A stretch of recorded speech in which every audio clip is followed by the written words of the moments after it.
before I hand it off. So just some reminders. This session is being recorded. If you're not comfortable with having your name and photo recorded, please enter a modified name and keep your camera off. Please also keep your microphone on mute for the duration of the presentation. And if you have any questions, put them in the chat. There will be time reserved at the end of the presentation for a Q&A, and that does include some of the questions asked in our registration form as well. And yes, the presentation will be added to our website and our YouTube as per usual. Before we get started, I'd like to do a land acknowledgement as well. As we gather here today, we would like to acknowledge that UBC is situated on the traditional, ancestral, and unceded territories of the Musqueam people and fellow Torontonians, of which I know we have a few of here today. We acknowledge that the land we are meeting on is the traditional territory of many nations, including the Mississaugas of the Credit, the Anishinaabe, the Chippewa, the Haudenosaunee, and the Wendat people. And I definitely recommend you learn more about the land on which you reside at www.native-land.ca. I'm excited to introduce Kyla at the moment. So I'll do a small introduction before I hand it off. She's the founder and CEO of WizKid Learning, an e-learning platform that provides live online learning programs for children ages 4 to 18. Kyla has a passion for empowering others by providing access to tech-focused learning opportunities. Her company, WizKid Learning, helps children everywhere pursue their goals and passions by equipping them with key technical and future-focused skills, all while having fun, learning from experts, and becoming part of a global community of like-minded learners. Awesome. I'm really excited to hand it off to Kyla.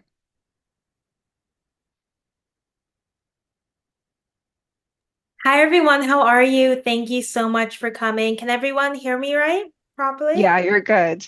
Awesome, awesome. Thank you so much for coming, and I really appreciate the opportunity to speak with all of you.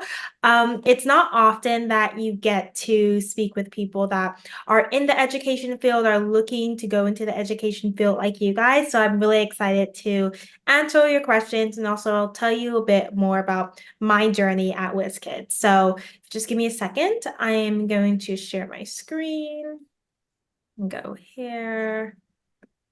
Review. A second.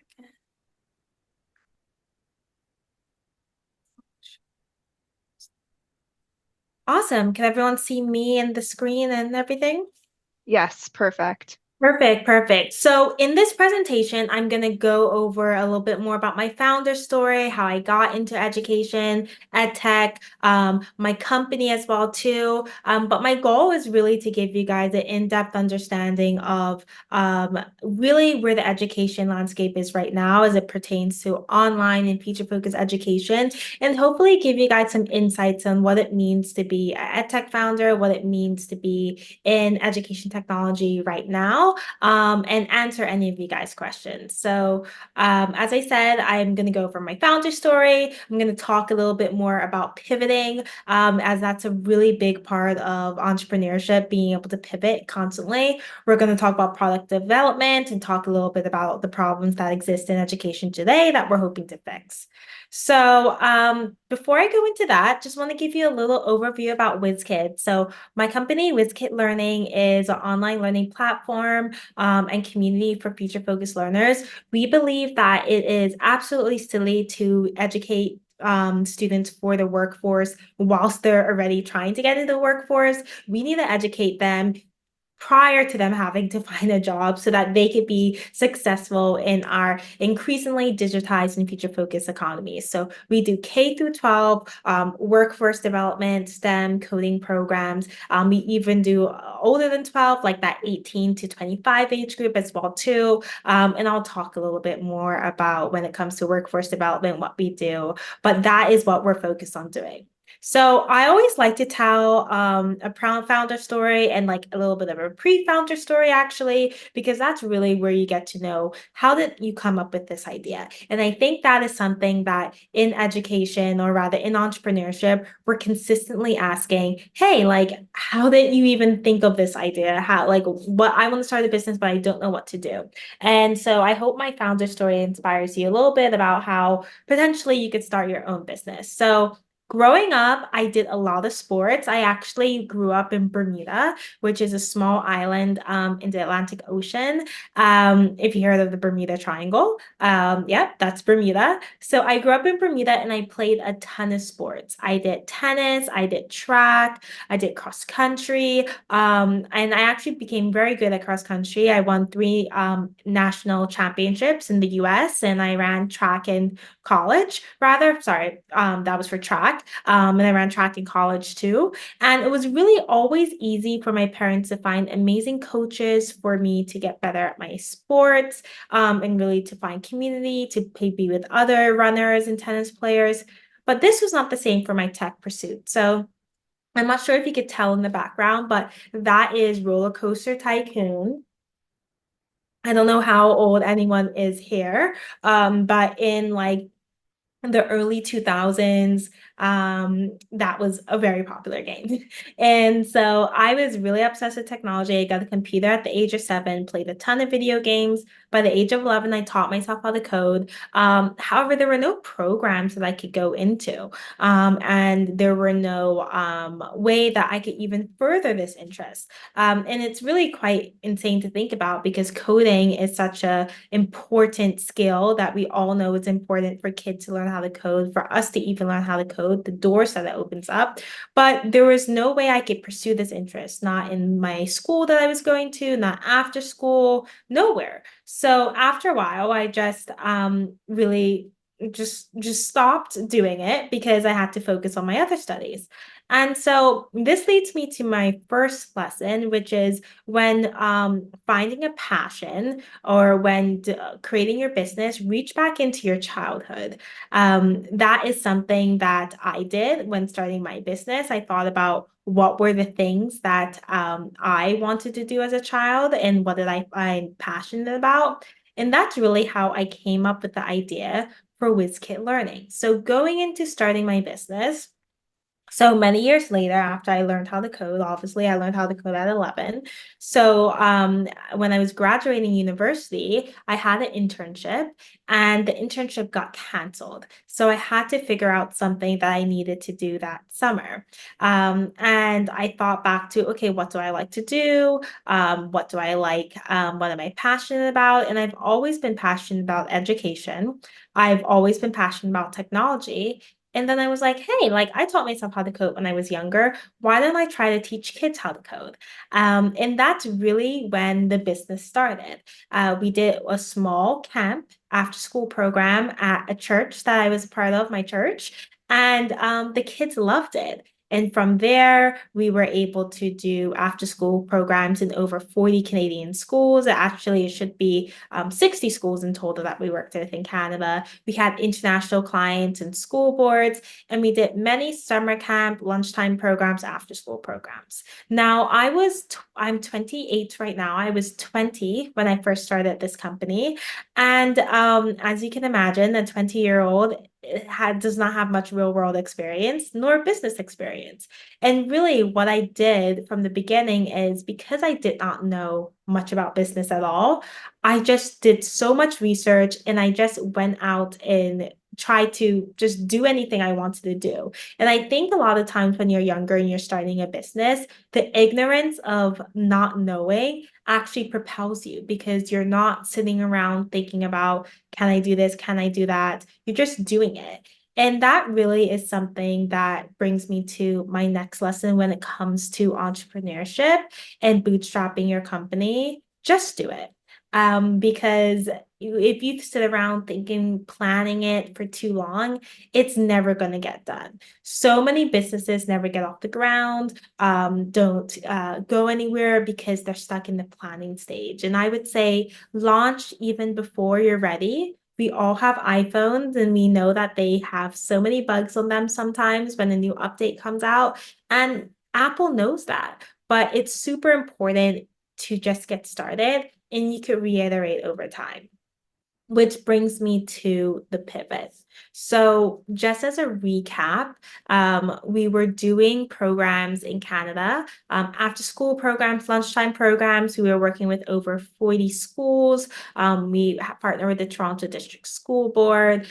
We've done programs in international government. I think at this time we had taught like a little over 3,000 kids. We were doing really well. However, I really wanted WizKid to be a global thing. My personal belief is that I want kids everywhere to learn how to code. I want them to learn these future-focused skills, and I didn't want to limit myself just to students in Toronto. So then we started to take our business online, and this was in 2019. We started with private and group esports classes actually because we thought that was a great footway to go online. And then 2020 happened, which I don't know if you guys forget what happened in 2020, but the pandemic happened. And all of our after school programs were canceled. There was no way that, we could do business. So this really pushed us into having to take the business online. And I was at first nervous because obviously, pandemic, you don't know how your business is going to do. But I really took this as an opportunity to say, hey, we could pivot and actually grow this business into what we actually want it to be, which is a global online brand. So then that's what we did. So we got rid of all of our in-person classes. We still don't have them to this day. And we transformed WizKid coding, actually, it was originally called, to WizKid Learning. And we changed into a company that provides curated live online future-focused education for children everywhere. We focus on passion-based education, future-focused education, making sure education is adaptable to students with different learning needs and styles. So that's what we did. And we did it even before we knew it would be successful. And we did it before we had our own learning platform. We strung a bunch of educational platforms together like Zoom, and we used Zapier, and we really just tried our best to do a great job. And the students loved it. From there, we taught over 8,000 kids. We partnered with over 20 North American cities. Here is some of like the partnerships that we have done so far, like City of Dallas, City of Yorkton, countless boys and girls clubs, governments. We've also had some amazing corporate partners like Steph Curry's underrated golf, Columbia. We were part of Columbia ELAB Fellowship. And this all came from our leap of faith that we did to allow us to take WizKid online, make it an international company. We have students from over 30 countries now, and really just all from that pivot to say, hey, we know we need to take this business online. We want to take it online, and just doing it. And that really has transformed us into the company that we are today. So just some lessons from that initial pivot that we took. I would say don't be afraid to pivot. In EdTech, in entrepreneurship, in education, it's important to see when something's not working or when something could work better. And it's never that you are giving up on your initial idea. It's just an evolution of your brand, your company. So that is a really big thing that I would stress to everyone when starting an edtech company or when getting into education or even just navigating your career. It's important not to be afraid to pivot. And the other thing that I'll say is being scrappy is super important. So I initially bootstrapped the company for many years until I raised capital. I'm going to talk a little bit about that later. But I kept that same startup, bootstrapping, scrappy mindset when I went into the pivot. So I wasn't worried about everything being perfect. I said, I need to take this business online and I'm going to do it in whatever way possible. There was actually times where we were using like gym management software to manage our classes, right? So we really just decided to be scrappy to go after it. and it paid off. Now, once we were scrappy, once we were able to get some traction, once we had tons of customers, then we said, okay, let's build something that actually is based on what our customers need. So then we went into product development. So now WizKid Learning has its own learning platform that has integrated video. So we built out our own video software. It offers live and asynchronous classes. It has parent, teacher, student, and school accounts. It has global scheduling.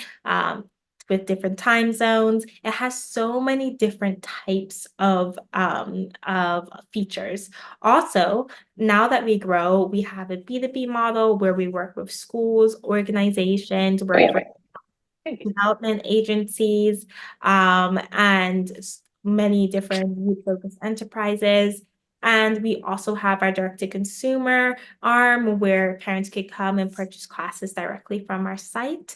And that's all. We built that into a cohesive tech platform that is super incredible. It's the best tech platform I've seen out there when it comes to online education for kids, and I've studied them all. But we were able to build such an incredible platform because we stayed scrappy for a while and we had so many customers. So we knew what they wanted. And I would say that is a really big thing when building your own product and then also building your own company. You might think that you know what your customer needs. You might think as a teacher that you know what your students need, but you don't until you work with them and ask them, right? So that was one of the benefits that we had at WizKid Learning, is really actually being able to take what our customers are saying, what they say they needed, and build a platform that correlated with that. And some of the new features that we're implementing now, we're always implementing new features, is the AI assessment and teaching tools. So we actually have an AI chatbot that's integrated into our platform that kids could speak to and ask for homework help, ask for help on specific subjects. And it works incredibly well. So yeah, we're really excited about that, but we've been able to build such an incredible platform that works with students all over the world in all of our classes because we already had the customers beforehand. So we were able to really develop a product that our customers needed. So that's a lesson that I would definitely focus on when building out your own product. Build with scalability in mind, as well as making sure to build something that you know your customers need. So I'm not sure about the complete demographics of this group that I'm speaking with right now, but I'm sure some of you might have children, some of you might not have children, some of you might have had a lot of experience teaching, some of you might not, some of you might have experience using EdTech tools or maybe worked or interned at EdTech companies. Others of you might not.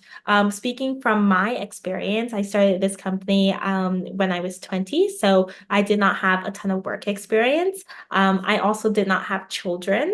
I had some experience tutoring kids, but I did not have really formal experience in the education space, right? And so I learned a lot on the job. And because I was neither a parent, a child, or a formal teacher, I said to myself, I need to make sure that I understand the minds of children, understand what parents want, so that I could build the best product out there. And to this day, I really remain customer centric. It was easy for me to do because I knew I wasn't the customer, even though I would have been the customer if I was a kid, 100%. I am building for myself as a child, if that makes sense. But I wasn't the customer at that moment.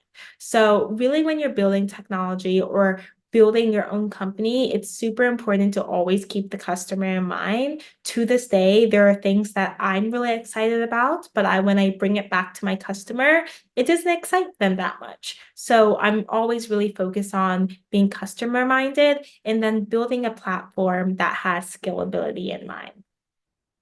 So now looking at where we are now, so we've been able to do some really awesome stuff since that pivot, and since we've grown to be a international company that's working with students all over the world.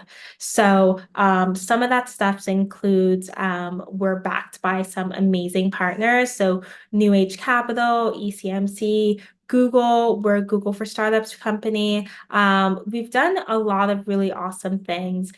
We've raised over $1 million USD in capital. And as I said, we're a Google for Startups founder. So we've been able to, we're a Columbia eLab fellow as well too. So we've been able to be in a lot of amazing education circles that has helped us even better be able to build the product that we have now.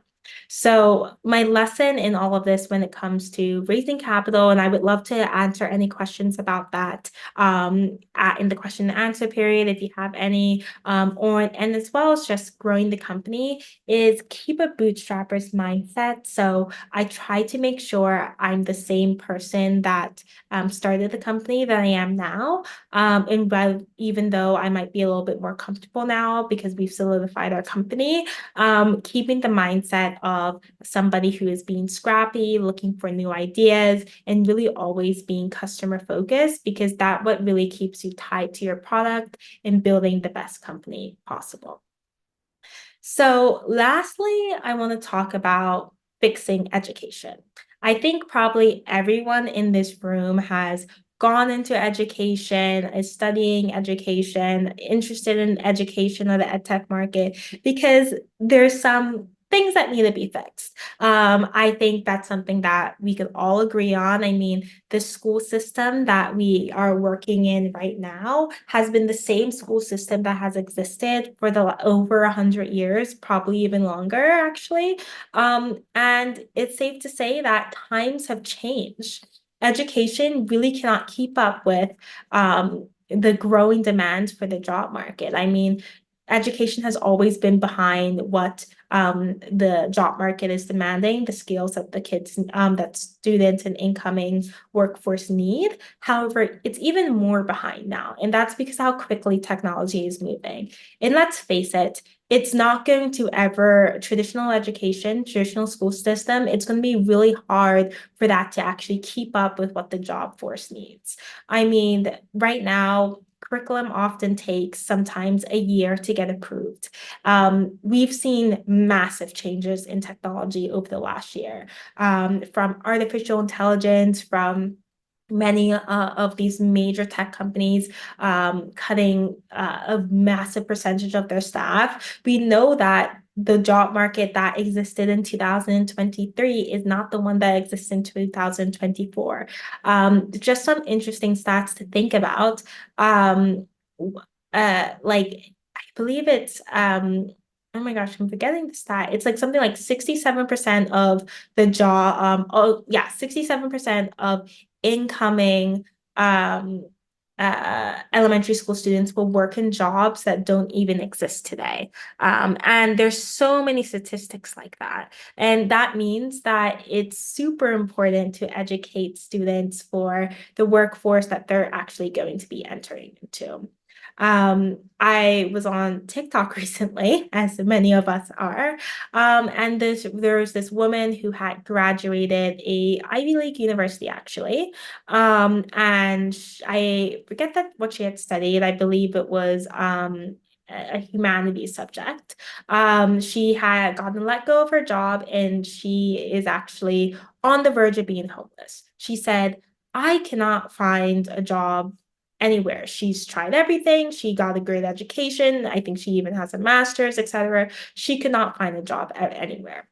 And all of us know that when it comes to our education, it doesn't guarantee us to have a job after we graduated, especially now, and how important it is for us to be able to have marketable skills so that we can attain those careers that are long lasting, that are in demand.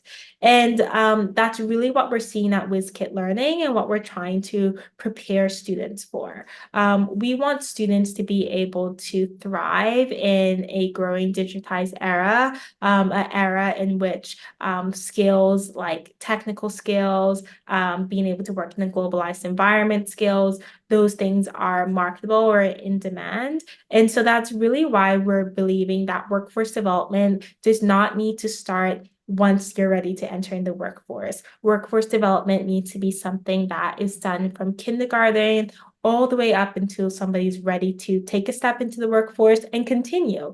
So we're really focusing on preparing students for this increasingly digitized economy. And that is why we teach kids artificial intelligence, we teach them coding, data science, software development, all skills that they can actually take and get high in demand jobs now.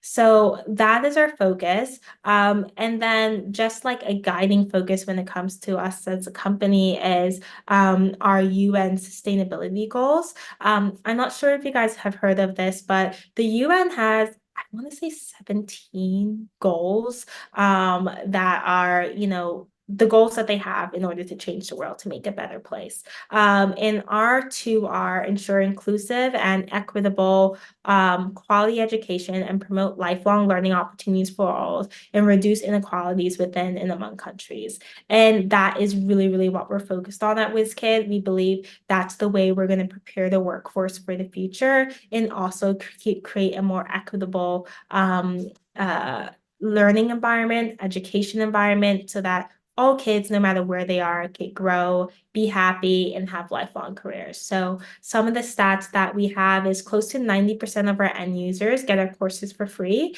That's because we partner with youth-focused organizations, schools, workforce development agencies. We make sure our education is personalized to each learner so that they're able to pursue their passions. 70% of our students identify as Black. 88% of our instructors and 55% of our higher learner students are women. So really at WizKid, we are practicing what we're preaching, which is to create a more diverse and equitable economy for all, and really giving kids and young adults the skills that they need to succeed in the future. So I hope that gives you a little bit of an overview of what we do, why we do it, how we do it, how we got started. I've been talking for a while, but I would love the opportunity to answer any questions that you guys may have. And thank you so much. Awesome. Thank you, Kyla. All right. Yes. Awesome. Thanks, Nessa. Please feel free to add your questions to the chat. I'll start us off with some that were asked in our registration link. To become an entrepreneur, what are the 3 or more starting steps to start with? Perhaps maybe some ideation, Yeah, so creation elements. I would think to be honest, I did not think about this completely when building my company at the beginning because it happened really organic. But one big is like, what's the problem you want to solve, right? And how you're going to solve it. That might sound so obvious, but to be honest, when I started my company, I wasn't thinking about a problem. I was thinking, I guess it was sort of a problem, like more kids should learn how to code at a young age. But I wasn't thinking about like why this was such a problem. And lucky me, I picked something that is a massive problem and was a painkiller and was something that I was able to solve. But definitely, what's the problem and how you're going to fix it? And then I would say the next thing is, what is the quickest way I could get traction? So I think we have like a lot of idealized ways on how we want to make money, what we want to do, but ultimately you need money to make more money to be able to live your life and grow your business the way you want to grow it. So you need to think about what's the fastest step I need to get from point A to point B. And oftentimes that might be like a B2B client rather than one-off direct-to-consumer clients, just because it's more expensive to get direct-to-consumer clients. Other times that might be like having a company and doing some consulting work so that you can use your consulting dollars to feed your product. So I think the next step is just really, what is the quickest way I could get traction? And then the next thing is you just gotta do it. Really do it because the amount of people I know that have been wanting to start businesses for years and years and years and don't, um, it's incredible. And it's just like you just got to do it. I was lucky enough to be very young when I started my company, so ignorance really helped me because I was just fearless. I still remain fearless, but when you're young, you're fearless, and it's in part because you just don't know, right? But I would just say, just do it. That's really going to be the big thing. And then you, as I said, you could always pivot. You could always pivot, and no pivot's too big. Trust me. So once you get started, you just have to do it. Awesome. That's great. We have a few questions actually coming in. How do you go about pitching for capital and getting those big partnerships? That's an incredible question. So that's two questions. One is capital, and then I would take the partnership question next. So the first question is, how do you go about, what was the first question? Sorry, say that again. How do you go about pitching for capital? Okay, how do you go about pitching for capital? So when I decided I wanted to raise capital, it was for a few reasons. One, the company was growing and I just wanted to be able to grow quicker. And then the other reason was because I already had traction, I already understood my market, and I really wanted to build WizKid into an international brand, bigger than it already is. So already was at the time. So that's really why I went to go raise capital. In the same way I said, when starting a business, you just have to do it. I would say that's the exact same thing for raising capital. I found a list of investors that invested in edtech companies, and I literally just emailed them all. I'm from Canada, so I emailed a bunch of investors in Silicon Valley, throughout the US, everywhere. I just did it. And I emailed over, I would say like 200 investors. I got about 7 emails back. So that's just to tell you how much it takes. And I spoke to my investor who ended up investing in me for over a year before they invested.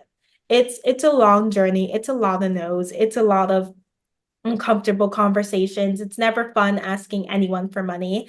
But you just kind of develop thick skin. I would say it's akin to being that like actress, to be honest, and you're going out for auditions and you're getting picked apart, and you're getting a lot of no's, but you just have to keep on doing it. So that's what I did. And then once it actually came time to do a deal, we ended up doing a SAFE, which is a simple agreement for future equity. I think that's what it's called, which just basically says, this is a startup. We're not going to put a valuation on your company. We're going to give you this money for a minimum of X%. So that's what I did. But yeah, I think I was just scrappy about it too. I just said, hey, I want money. I'm going to go out and get it. And I got beginning when pitching investors, I did not know how to manage myself on the investor call. I mean, of course, I came with a pitch deck ready and I came with just like some talking points, but I was very green. I was very nervous. And then by the end, I became really good at like answering questions like, what is your total addressable market? And like, what is your differentiator and like competitive advantage, things like that.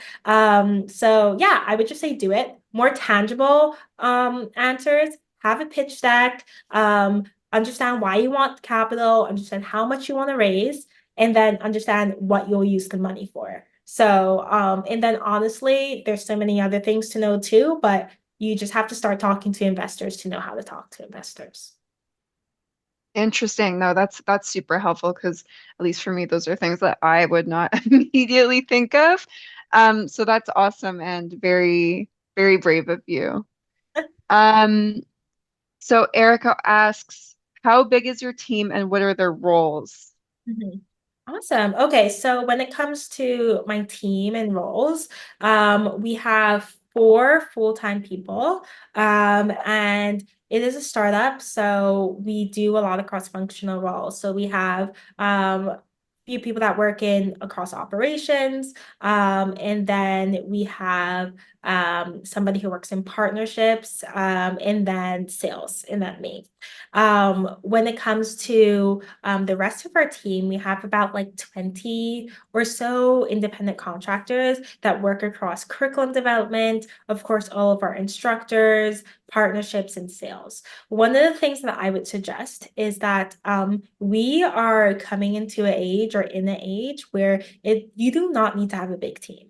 Um, there's a lot of layoffs happening, and part of that is because these tech companies were just hiring people, tons of people, and then part of it's for other reasons as well too. But with AI, with all the tools out there, there's no need for when you have a company that's still a startup to have a team of 40 people. I'm saying WizKid is growing, it's going to grow into such a big company, but I don't ever foresee us having that many people until a while, right? So we have a small team. We work with a lot of awesome contractors that sometimes even basically work with us on a full-time basis, depending on the year or time of the year. But having a small team is important to me right now for where we are.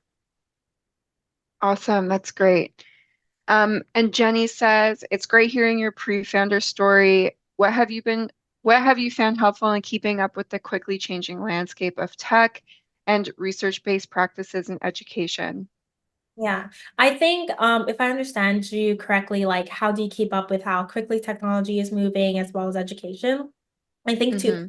you have to surround yourself with people who are in the edtech industry. I was very lucky to be a part of Columbia's edtech like ELAB fellowship with a bunch of amazing other edtech founders. So I was able to get a community of edtech founders about 2 years ago that started. So I'm able to see what they're doing, what they're thinking, how they feel about education, so that I get understand how that relates to my business. And then when it comes to with technology, I think it's again about the people you surround yourself with. So the next group of people I surround myself with is often founders and investors. So I'm seeing what's happening very quickly.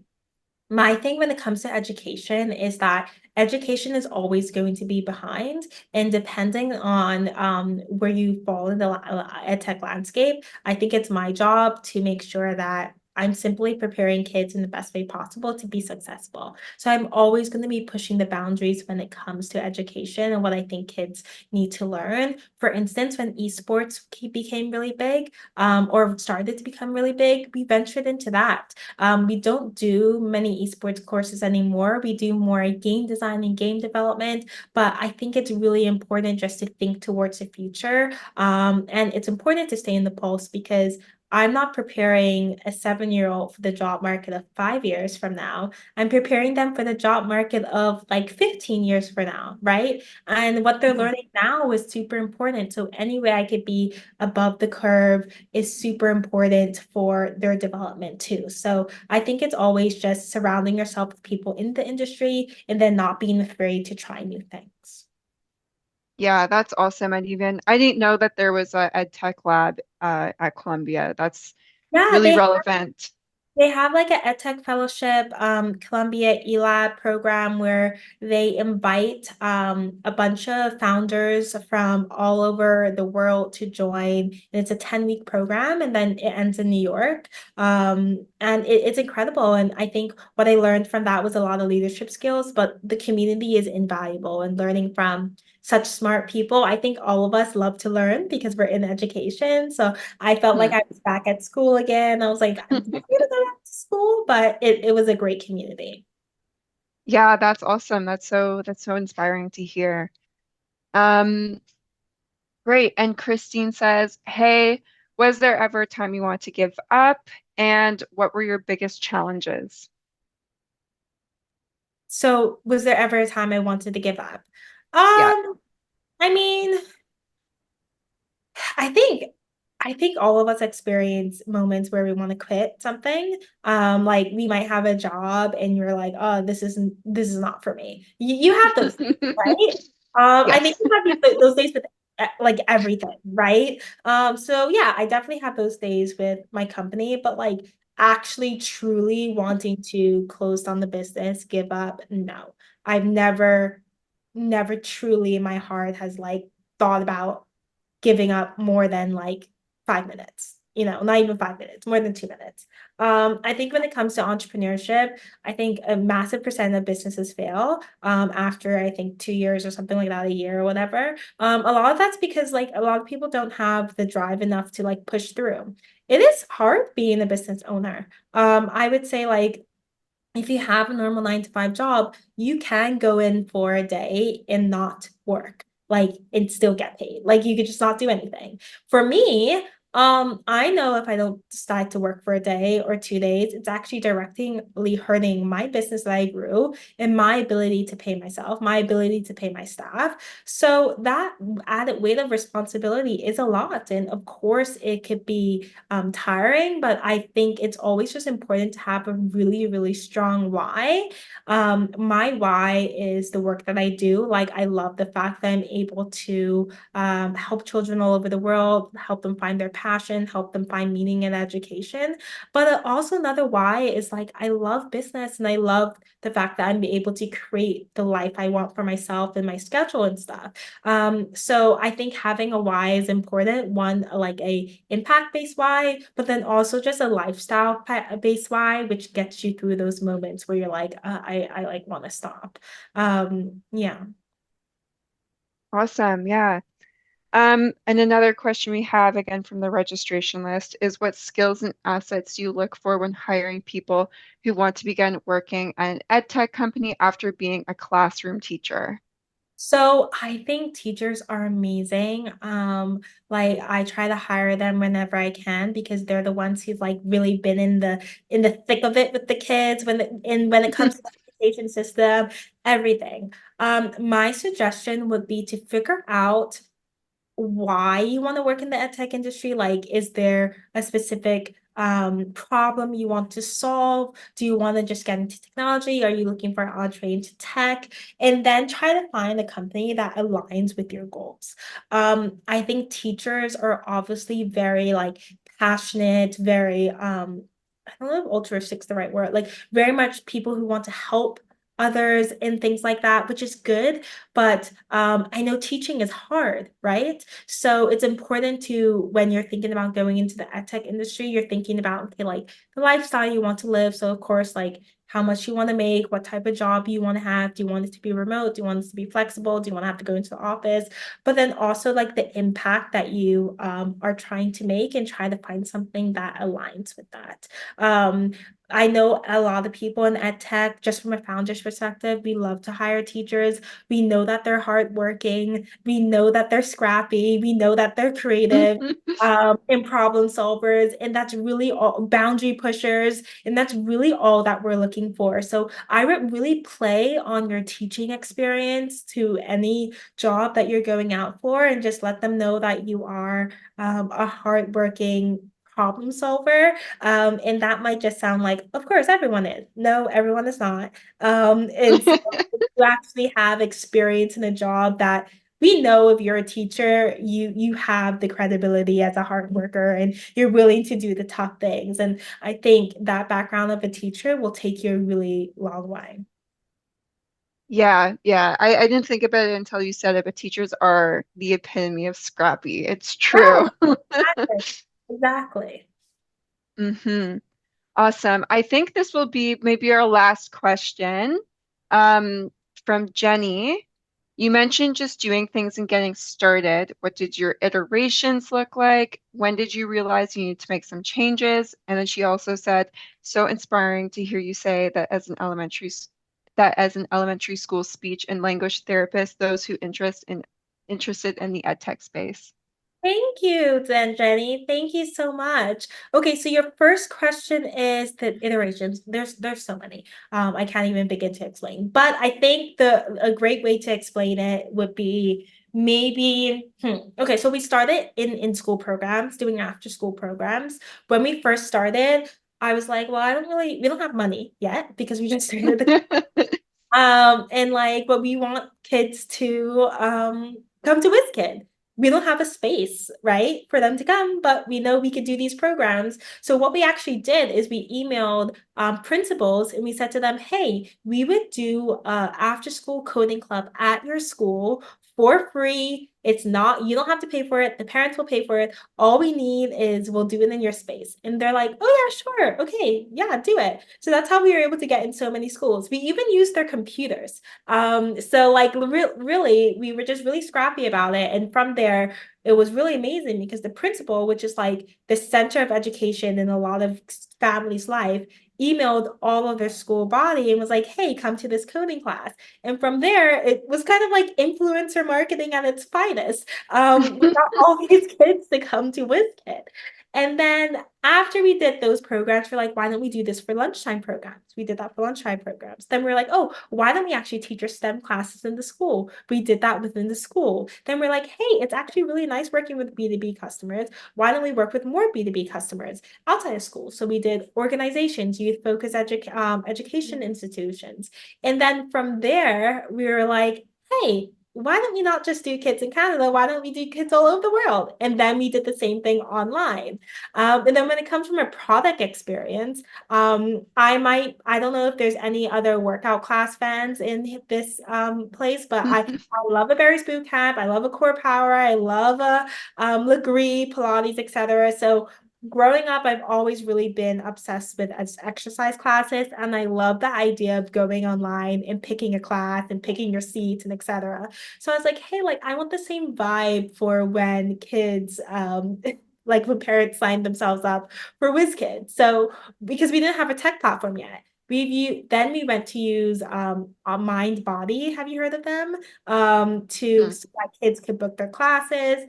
Then we strung that with some Zapier integrations. We use other types of class management systems all the way. And then we learned so much that we built our own that was not for Pilates classes, that was for. And so Jenny, not sure if I answered that your question, but long story short, we've been through so many iterations. We're still going through iterations today. But if that story tells you anything, it's just like trying to find the quickest way that you could get a customer, which was the principal to the kids, and then trying to find the quickest way you teach the kids online, which was like the exercise class platforms. And then once you grow, once you have the money to build something that's more customized for your customer. Wow, that is so smart. I was wondering how you were able to secure so many B2B partners and work in so many schools, but that is so smart. Yeah, the principal would be the head honcho and really kind of get things off the ground. So that's really impressive. Thank you so much, Kyla. Thank you. Awesome. So I think we'll leave it at that for questions. There don't seem to be any others in the chat. If you do have any other questions, you can find Kyla on LinkedIn. I'll be able to share all of her contact information and people can reach out. So thank you so much, Kyla, for being here. Thank you to our audience for also making the time to come and ask so many wonderful questions. And like I said, this recording will be up and available on our website shortly.